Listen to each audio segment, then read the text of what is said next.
आज मैं curiosity classes पर आपको जो शिक्षा देने वाला हूँ वह यह है क्लास 10th का, क्लास 10 का, कक्षा 10 का साइंस पढ़ाने जा रहा हूँ। और वो भी साइंस में आज आपको केमिस्ट्री पढ़ाऊँगा।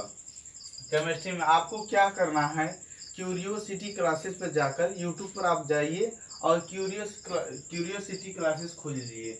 क्यूरियोसिटी क्लासेस जब ओपन करेंगे तो मेरे चैनल जय मां सरस्वती के नाम से आ जाएगा, लोगो लगा हुआ है।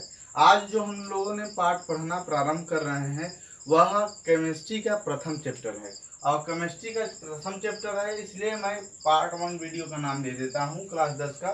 और देखिए, ये जो चैप्टर का नाम है हमारा, वो चैप्टर नाम है रासायनिक अभिक्रियाएं एवं समीकरण।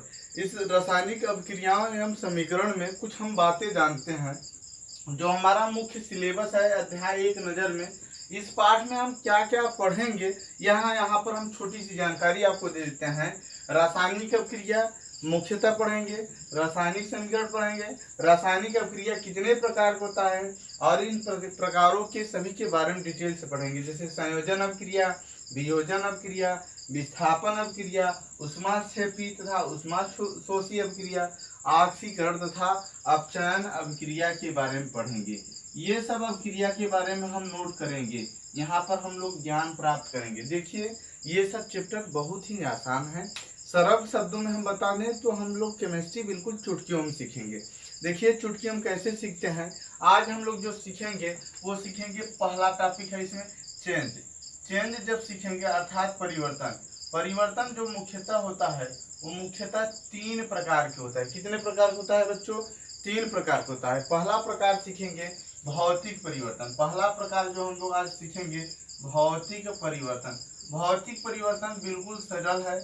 आप इसमें क्या करेंगे, वह परिवर्तन या ऐसा परिवर्तन जिसमें कोई नया पदार्थ बन जाता है, अर्थात हम डिटेल में बताते हैं आप लोगों को। देखिए, बिल्कुल सरल है। ऐसे परिवर्तन जिसमें अनेक परिवर्तन हो, या आसानी से हम शब्दों में कहें ऐसा परिवर्तन, इसको इंग्लिश भाषा में फिजिकल चेंज कहते हैं। देखिए बच्चों, अंग्रेजी भी जानना आपके लिए बहुत जरूरी है। फिजिकल चेंज, PHYSICAL और चेंज, ये मुख्यतः जो परिवर्तन होता है मुख्यतः 3 तरह से होता है या 3 प्रकार का होता है। जो हम पहला परिवर्तन पढ़ेंगे भौतिक परिवर्तन, दूसरा परिवर्तन पढ़ेंगे रासायनिक परिवर्तन, और तीसरा परिवर्तन पढ़ेंगे जो वो पढ़ेंगे नाभिकीय परिवर्तन। आइए हम सीखते हैं, और बहुत ही बेहद सरल चैप्टर है। यह टॉपिक बहुत ही आसान शब्दों में कह दें तो एकदम सरल है। हम यूं कहें कि इसकी परिभाषा बता दें आपको, यह इससे डरना नहीं है, बिल्कुल आप आसानी से सीख सकते हैं। क्या है? ऐसा परिवर्तन या इस प्रकार के परिवर्तन। ऐसे शब्दों को हम जोड़ सकते हैं बच्चों। देखिए, ऐसा परिवर्तन, ऐसा परिवर्तन जिसमें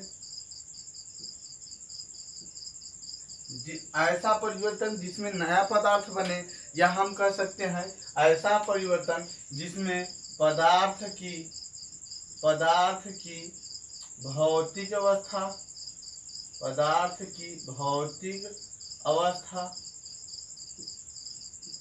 पदार्थ की भौतिक अवस्था, अभी इसके बारे में डिटेल में बताऊंगा। भौतिक अवस्था, भौतिक अवस्था क्या होता है आप लोग सीखेंगे अभी। आकार, ऐसा परिवर्तन जिसमें पदार्थ की भौतिक अवस्था, आकार एवं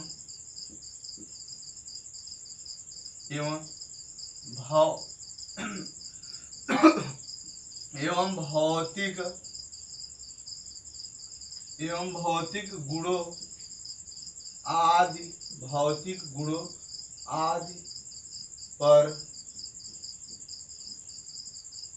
देखिए बच्चों, यह आसानी से शब्दों में आप लोग सीखेंगे और बिल्कुल आसानी से है।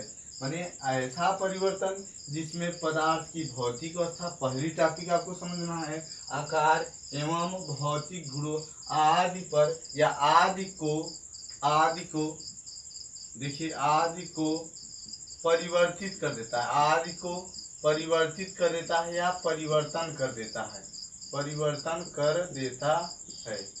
ध्यान से समझिए, आपको भौतिक परिवर्तन में मुख्यतः 3 बातें याद करने की जरूरत है। वो पहली बात यह है, पदार्थ की भौतिक अवस्था, आकार एवं भौतिक गुणों आदि को परिवर्तन कर देता है।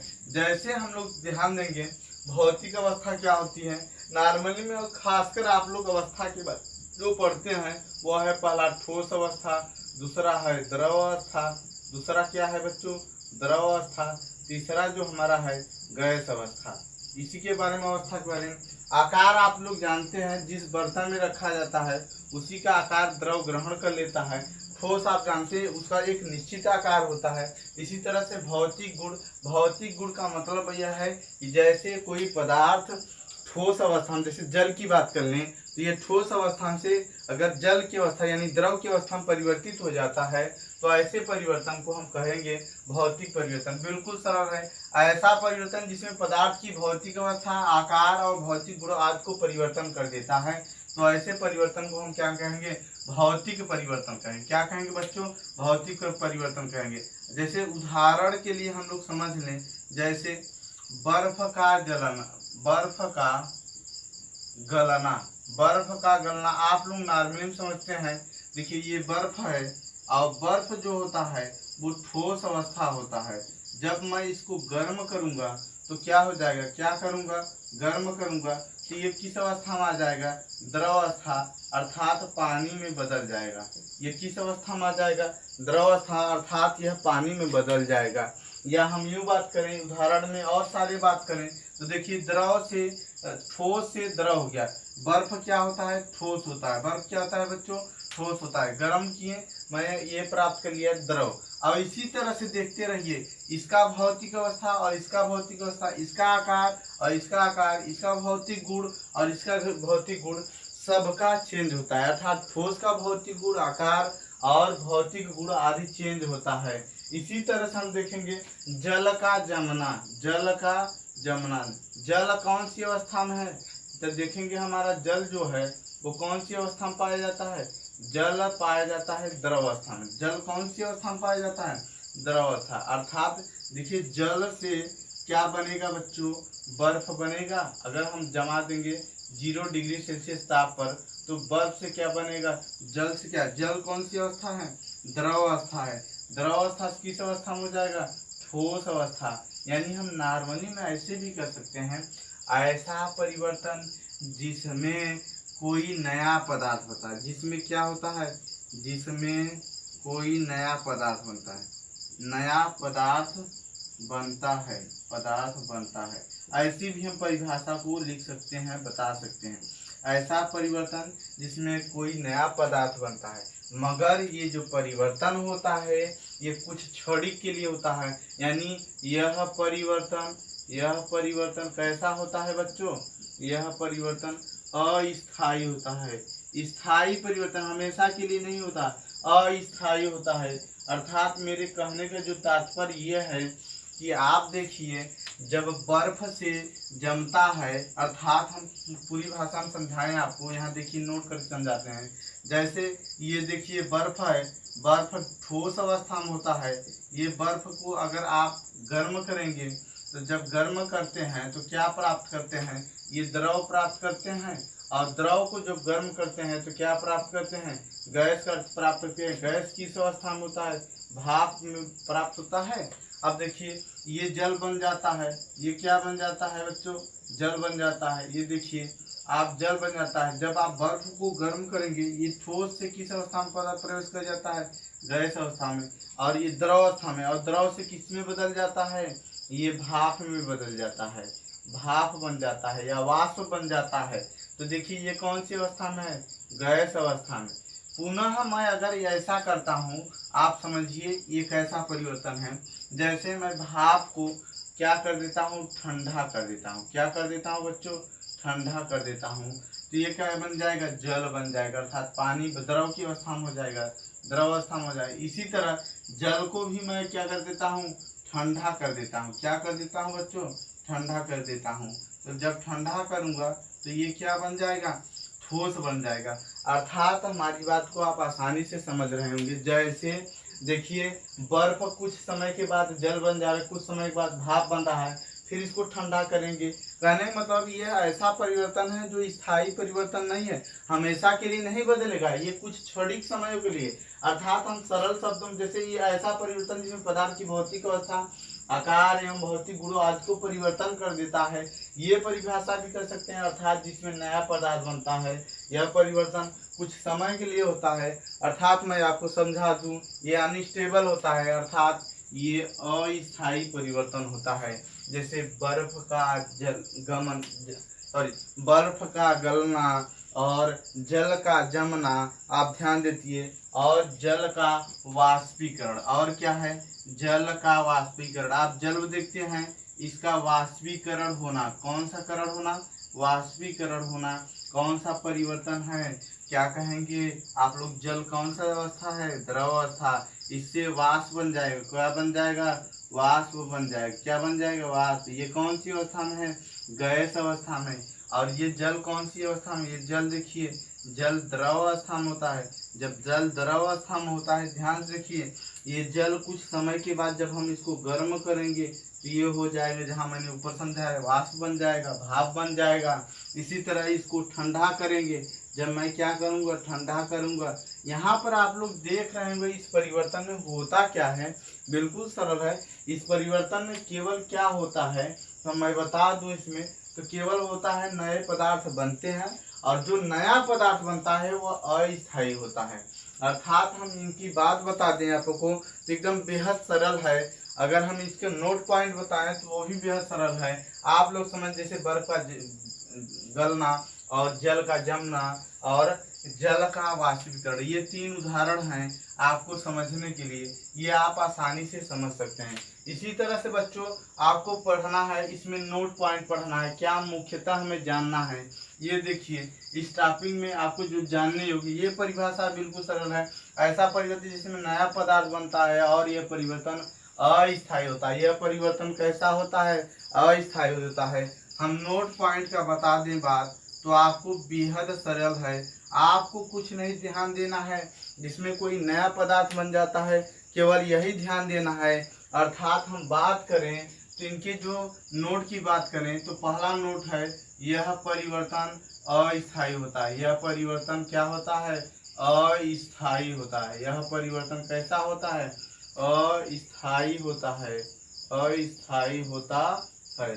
और बता दें तो ये इस परिवर्तन में रासायनिक संगठन, क्या बात करें, रासायनिक संगठन, रासायनिक संगठन गुणों या रासायनिक गुणों आदि पर कोई प्रभाव नहीं पड़ता, आदि पर कोई प्रभाव नहीं पड़ता, कोई प्रभाव नहीं पड़ता, नहीं पड़ता है। देखिए आपको बिल्कुल सरल है। रासायनिक संगठन का अर्थ जो है यह है कि कोई पदार्थ किन किन पदार्थों से मिलकर बना है और उनके गुण, रासायनिक गुण और रासायनिक संगठन, इस पर प्रभाव बिल्कुल नहीं पड़ता। जो आप लोग सेकेंड टॉपिक पढ़ने वाले हैं वो बिल्कुल इसके विपरीत है। उसमें क्या करना है, अर्थात हम परिभाषा बताएंगे, ऐसा परिवर्तन जिसमें पदार्थ का रासायनिक संगठन, गुण आदि बदल जाता है। पदार्थ का रासायनिक संगठन और गुण आदि को परिवर्तित कर देता है। परंतु हम इसके विपरीत को बताएंगे, आप आसानी से समझिए। भौतिक परिवर्तन, ऐसा परिवर्तन जिसमें पदार्थ की भौतिक अवस्था, आकार एवं भौतिक गुणों आदि को परिवर्तित कर देता है। हम यूं भी कह सकते हैं कि उनके रासायनिक संगठन और गुणों पर कोई प्रभाव नहीं करता है। अगर हम इसके विपरीत बात कर लें, हम इसके विपरीत बहुत ही सरल है। देखिए अब आप लोग अगले टॉपिक में क्या सीखेंगे, परिवर्तन का दूसरा प्रकार। दूसरा प्रकार क्या है, रासायनिक परिवर्तन। कौन सा टॉपिक है, रासायनिक परिवर्तन। रासायनिक परिवर्तन, ये परिवर्तन क्या होता है, जस्ट आप उल्टा बताएंगे। केमिकल चेंज, अंग्रेजी में क्या कहते हैं इनको, केमिकल चेंज कहते हैं। ये CHEMICAL, और चेंज का आप स्पेलिंग तो समझ गए होंगे, तो केमिकल चेंज कहते हैं। यह परिवर्तन क्या होता है, हम ऐसे परिभाषा लिखेंगे, ऐसा परिवर्तन, ऐसा परिवर्तन जिसमें पदार्थ का, जिसमें पदार्थ, जस्ट विपरीत लिखेंगे भौतिक में, पदार्थ का रासायनिक संगठन, रासायनिक संगठन, गुणों आदि को परिवर्तित कर देता है या परिवर्तन कर देता है, परिवर्तन कर देता है। देखिए बिल्कुल सरल है आपको बताना कि ऐसा परिवर्तन जिसमें पदार्थ का रासायनिक संगठन और गुण बदल जाता है। हम पहला परिभाषा इस टाइप कर सकते हैं। दूसरा क्या कहें कि ऐसा परिवर्तन जिसमें पदार्थ या जिसमें नए पदार्थ बन जाता है, या जिसमें नए पदार्थ बन जाता है। बिल्कुल सरल है। अगर देखिए तो जिसका रासायनिक संगठन और गुण आदि पर प्रभाव पड़ेगा या परिवर्तन कर देगा, अर्थात वह पदार्थ नया बन जाएगा। हम ऐसे दोनों परिभाषाएं हम आसानी से दे सकते हैं। इसमें आप जस्ट एक बात और जोड़ सकते हो। अर्थात की बात करें तो हम जो विपरीत कहे थे भौतिक परिवर्तन, अर्थात इनके क्या करेंगे, भौतिक अवस्था आप नोट पॉइंट पे इसको नोट कर सकते हैं। भौतिक अवस्था गुणों, या पहले लिख लीजिए आकार, गुणों तथा गुणों आदि पर कोई प्रभाव नहीं पड़ता,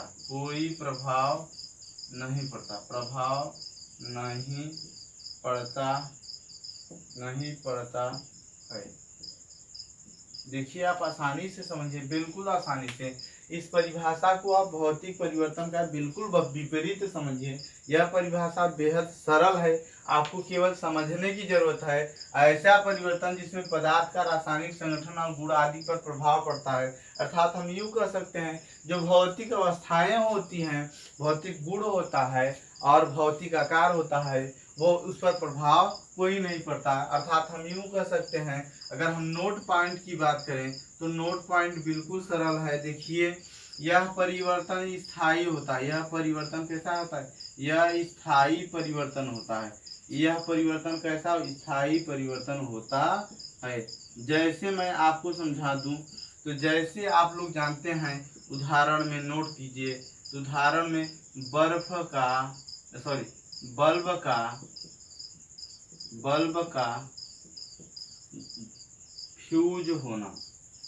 का फ्यूज होना, देखिए अगला जंग का लगना, जंग लोहे का जंग जानते हैं आप, जंग का लगना। और देखिए आप बहुत सारे ऐसे चीज देखते हैं जैसे किण्वन का मतलब है कि कोई पदार्थ सड़ जाता है। आप ये प्रतिदिन प्रक्रिया देखते हैं जैसे किण्वन है। और सारे आप उदाहरण बहुत सारे जानते हैं, जैसे दूध से दही बनना। आप मुझे बता दीजिए, जो उदाहरण प्योर है मैं उसको समझा रहा हूँ। अगर दूध से दही बन गया तो दूध कौन सी अवस्था में होता है, द्रव अवस्था में। और दूध से कौन क्या बना, दही कौन सी अवस्था में हो गया, ठोस में। अगर दूध से दही बन गया तो क्या फिर ये दही से दूध बन जाता है, बिल्कुल नहीं। जबकि आप भौतिक अवस्था में क्या पढ़े हैं, अगर कोई बर्फ लेंगे उसको हम गर्म करेंगे तो हमारा जल प्राप्त होगा, फिर उसको गर्म करते हैं तो हमारा क्या प्राप्त होता है, भाप प्राप्त होता है। अगर हम भाप को ठंडा करें, जैसे मैं यहाँ पर दिखा देता हूँ, जैसे ये देखिए ये मेरा बर्फ है, ये देखिए भौतिक परिवर्तन की बात कर रहे हैं, थोड़ा सा चर्चा कर रहे हैं। ये मेरा बर्फ है, इसको गर्म करेंगे, ये देखिए डिनोट कर देते हैं, डेल्टा का अर्थ होता है केमिस्ट्री में गर्म करना। तो ये क्या बन जाएगा, जल बन जाएगा। फिर इसको गर्म करेंगे, फिर इसको क्या करेंगे बच्चे, गर्म करेंगे, ये जल बन जाएगा। फिर इसको गर्म करेंगे तो देखिए भाप बन जाएगा, यानी हम यूं कर सकते हैं वाष्प बन जाएगा। ये कौन सी अवस्था में, ठोस की अवस्था में है। ये कौन सी अवस्था में, द्रव की अवस्था में। ये कौन सी अवस्था में, गैस की अवस्था। अगर इनको मैं ठंडा करूं, क्या करूं बच्चों, ठंडा करूं तो भाप से जल बन जाएगा। अगर फिर इसको मैं ठंडा करता हूं तो क्या बन जाएगा, भाप से बन जाएगा ठोस, अर्थात बर्फ बन जाएगा। जबकि दूध से दही अगर एक बार बन जा रहा है, जैसे ये देखिए मिल्क है, मिल्क से कर्ड बन जा रहा है, मिल्क टू कर्ड, तो क्या हो जाएगा बच्चे, एक बार यह परिवर्तन हो गया, ये दोबारा कर्ड से मिल्क नहीं बनेगा। कर्ड से मिल्क बिल्कुल नहीं बनेगा बच्चों। तो आपको समझने की क्या जरूरत है कि यह परिवर्तन स्थायी परिवर्तन, मैंने नोट पॉइंट में इसीलिए नोट करा दिया है। इसमें जो पदार्थ का रासायनिक संगठन और गुण होते हैं वो बिल्कुल पूरी तरह से बदल जाते हैं बच्चों। आपको समझना जो है केवल यही है, जैसे बल्ब अगर फ्यूज हो गया तो दोबारा हम उसमें नया कोई चीज ऐड करते हैं मटेरियल, जबकि वो पुनः प्राप्त नहीं हो सकता। जंग लग जाता है तो जितने किलोग्राम का लोहा होता है उसमें भार में कमी आ जाता है। इसी तरह से दूध से दही बन गया। और आप जानते हैं बहुत सारे आपके पास उदाहरण हैं जिसको आप समझ सकते हैं, जैसे परमाणु विस्फोट हो गया। आप समझ पा रहे हैं, ये उदाहरण जो है बर्फ का जल से जल के भाप का, ये भौतिक परिवर्तन है। यह परिवर्तन कैसा परिवर्तन? स्थायी परिवर्तन है। इस पर भौतिक अवस्था, आकार तथा गुण, भौतिक अवस्था देखेंगे बर्फ, जल और भाप पड़ता है। इसी तरह जो तीसरा प्रकार का हमारा टाइप है वो है नाभिकीय परिवर्तन। कौन सा है बच्चों? नाभिकीय परिवर्तन। नाभिकीय परिवर्तन, इस परिवर्तन में आप जैसा कि नाम से दिख रहे हैं नाभिक क्या हो जाएगा? परिवर्तित हो जाएगा। इसको अंग्रेजी में कहते हैं न्यूक्लियर चेंज। क्या कहते हैं बच्चों? न्यूक्लियर चेंज कहते हैं। ध्यान से देखिए, आपको यह टॉपिक बेहद सरल है जैसा कि नाम से दिख रहा था। पहला परिवर्तन में क्या था? जैसे भौतिक परिवर्तन था, नाम में दिख रहा है, अर्थात बाह्यतम परिवर्तन, यानी बाहर की पदार्थ बदल जाए। बाहर के पदार्थ का मतलब है जैसे उनके भौतिक अवस्था, ये सब बाह्यतम पदार्थ है, यानी हम नॉर्मल कर सकते हैं कुछ क्षणिक के लिए परिवर्तित होता है। आकार क्या बदलेंगे? भौतिक में आकार और गुण, ये सब क्या हो जाएंगे? बदल जाएंगे। ये सब क्या हो जाएंगे? बदल जाएंगे। अगर हम बात करें रासायनिक परिवर्तन की, किसकी बात करें? रासायनिक परिवर्तन की। रासायनिक परिवर्तन में क्या होता है? इसके विपरीत हम इनको है ये नहीं ये क्या होता है? नहीं, कुछ प्रभाव नहीं पड़ता। अर्थात रासायनिक संगठन, क्या बात करें? रासायनिक संगठन वह गुणों पर प्रभाव डालता है, पर प्रभाव या बदल जाता है, पर या गुणों आदि बदल जाता है। क्या हो जाता है? बदल जाता है। देखिए एकदम सरल है, बिल्कुल आपको समझना है। भौतिक अवस्था के उदाहरण, आकार, गुणों, ये सब का जो उदाहरण है आपका वह यह है बर्फ का गलना, और बर्फ का गलना हो गया और जल का जमना हो गया। इसी तरह से इसका उदाहरण जो है जैसे बल्ब का फ्यूज होना, और क्या है आपका उदाहरण? किण्वन होना, परमाणु विस्फोट होना, दूध से दही बना, मक्खन बना। इसी तरह से आपको तीसरा जो टॉपिक समझना है नाभिकीय परिवर्तन। नाभिकीय परिवर्तन में आप क्या सीखेंगे? नाभिक पूरी तरह से परिवर्तित हो जाता है, अर्थात हम यूं परिभाषा लिख सकते हैं, ऐसा परिवर्तन जिसमें परमाणु नाभिक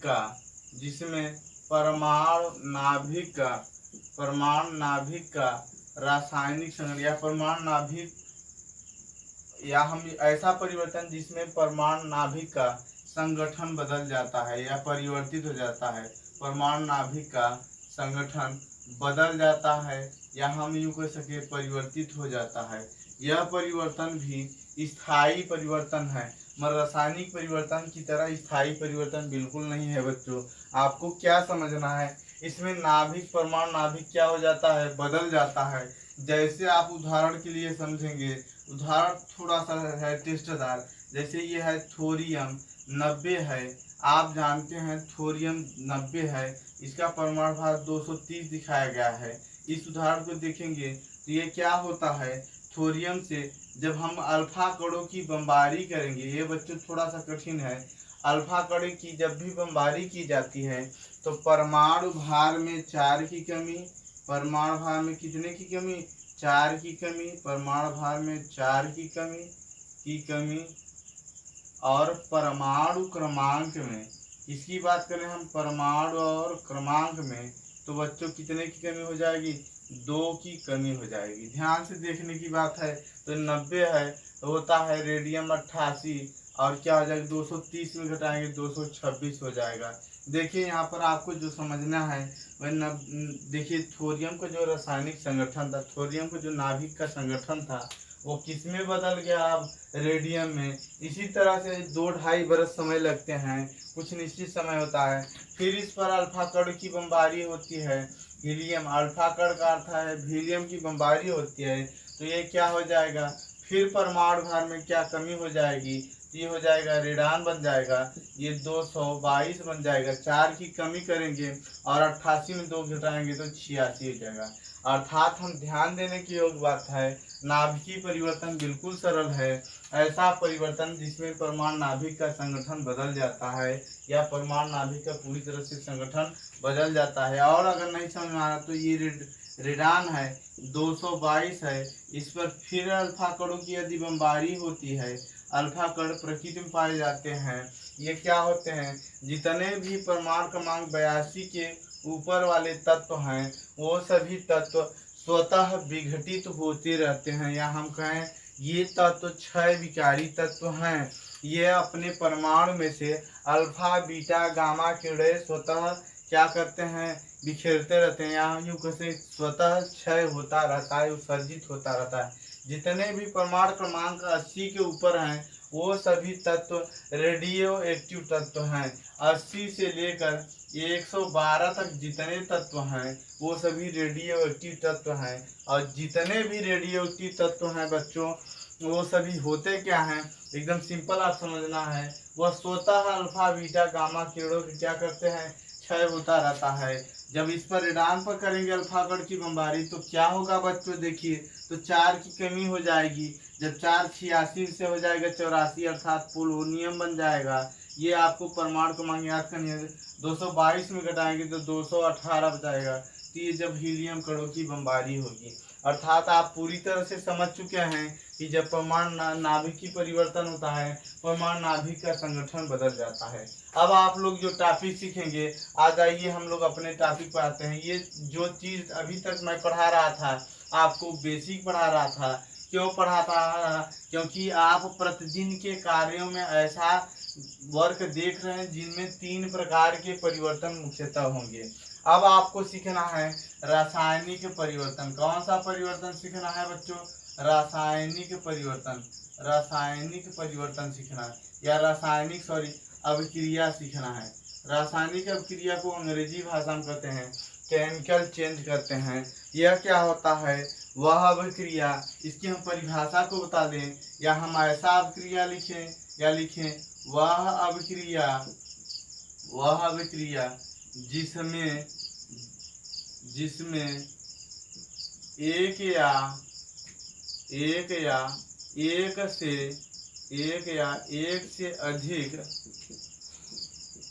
या आपको याद करने की जो बेहद सरल तरीका है, रासायनिक अभिक्रिया में क्या होता है, एक या एक से अधिक पदार्थ परस्पर मिलकर या परस्पर अभिक्रिया करके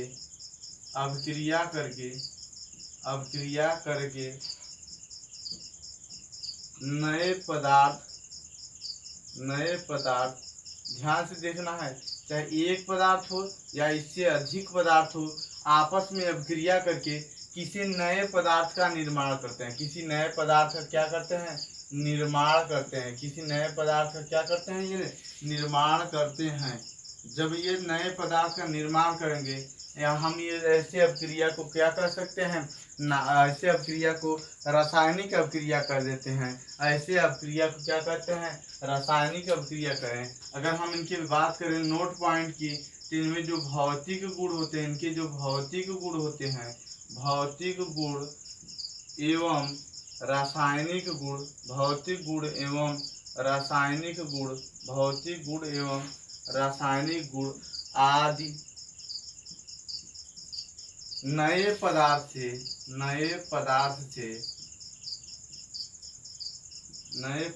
से सर्वथा या बिल्कुल, सर्वथा कहें या बिल्कुल, सर्वथा भिन्न होते हैं। भिन्न का मतलब अलग अलग होते हैं। बात करें हम आपको डिटेल में समझा दें तो एकदम बिल्कुल सरल है। देखिए आपको क्या समझना है, जब कोई तत्व रहता है या पदार्थ रहता है, जैसे ये देखिए मैग्नीशियम कोई तत्व है, ये एक या एक से अधिक ऑक्सीजन से अभिक्रिया करता है। जब ये ऑक्सीजन से अभिक्रिया करता है, ये एक या एक से अधिक पदार्थ किससे अभिक्रिया कर परस्पर अभिक्रिया करके ये देखिए ये नए पदार्थों का सृजन करता है या नए पदार्थों को बना देता है।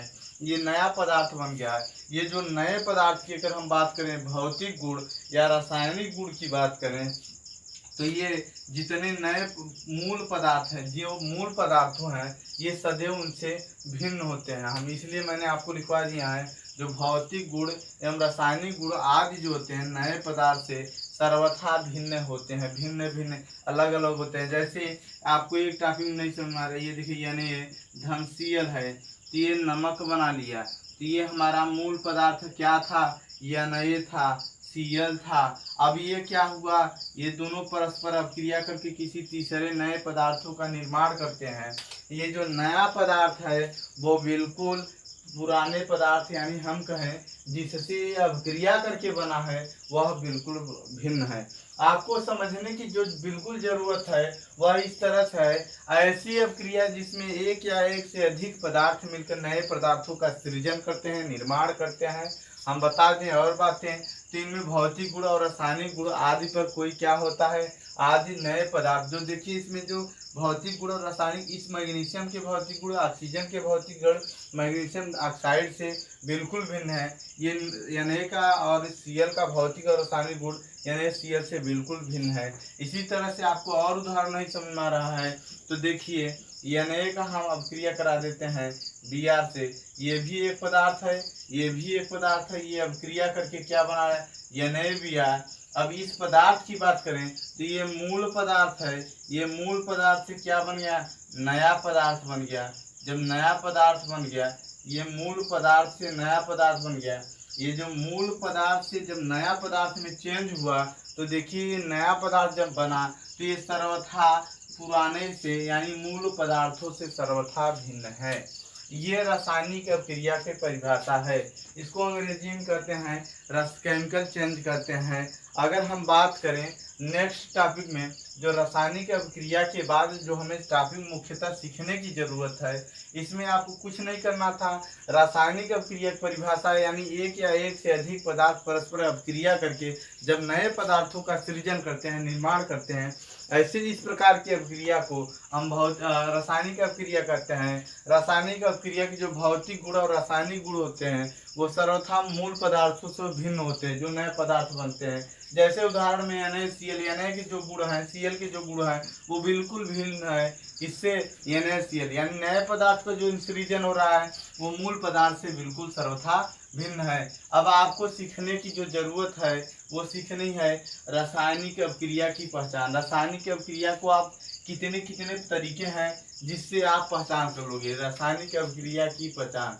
रासायनिक अभिक्रिया के जैसे आपके दैनिक क्रिया में कितने ऐसे घटनाएं घटित हो रहे हैं जो बिल्कुल आप पहचान सकते हैं कि यह रासायनिक अभिक्रिया है। जैसे पहले आप पहचानेंगे, जैसे आप देखिए अवस्था में परिवर्तन हो, किसमें परिवर्तन हो, अवस्था में परिवर्तन हो, किसमें परिवर्तन हो बच्चों, आप बार बार इसको रिपीट करें ऑटोमेटिक आ जाएगा।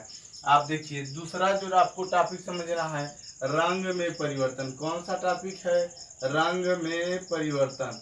देखिए आप आसानी से समझिए, अगर कहीं पर आपको रासायनिक अभिक्रिया को पहचान करनी है तो पहला आप पहचान करेंगे अवस्था में परिवर्तन, दूसरा पहचान करेंगे रंग में परिवर्तन, तीसरा आप पर डे के काम देख रहे हैं गैस का निकलना, आप रासायनिक अभिक्रिया के अंतर्गत आता है गैस का निकलना।